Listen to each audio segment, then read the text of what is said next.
Okay, Assalamualaikum warahmatullahi wabarakatuh.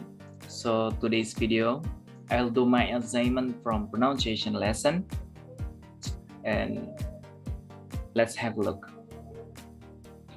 Alright, let's get going. I've got a lot of materials to get through today. So let's go back to our discussion of the news, media, and how people get their news. And yeah, this turned out to be a very interesting topic because we are seeing a significant change in the way people get their news these days. And it's important to note that this change, like so many other trends we see today, has a lot to do with the internet. So what I want to do is, I want to cover several aspects of this trend and talk about what this means for news. Now, we see the number of people actually getting the news from print media is declining. It's dropping.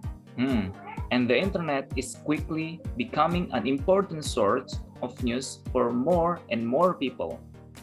Okay, great. Now, let me move on to give you some statistics of this trend. I want you to pay attention to this.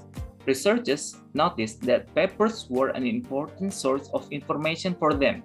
So, 70% said reading newspaper was important. In 2003, that number dropped to 51%. 51%. That's pretty significant decline. And I'm willing to bet that number is even lower now. So, now I'm looking at this room full of college students. Most of you are between 18 and 24. And my guess is that most or maybe all of you use the internet. The reason I'm talking about your age group is that you represent the new trend away from the newspapers and toward the internet.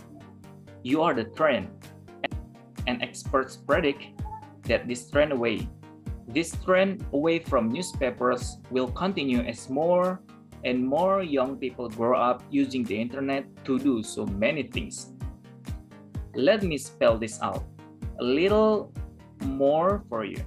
There was a case study of young people done in 2004. And for this study, they interviewed 35 until 45 years old who read the newspaper, and they asked them if the newspaper was an important part of their day. Well, 38% of them said yes, but when they asked 18 to 24 years old, all newspapers raised the same question. Only 17% of them said yes. Only 17%. This is big news. Alright, so to be true, there is a move away from the traditional way that people have gotten their news.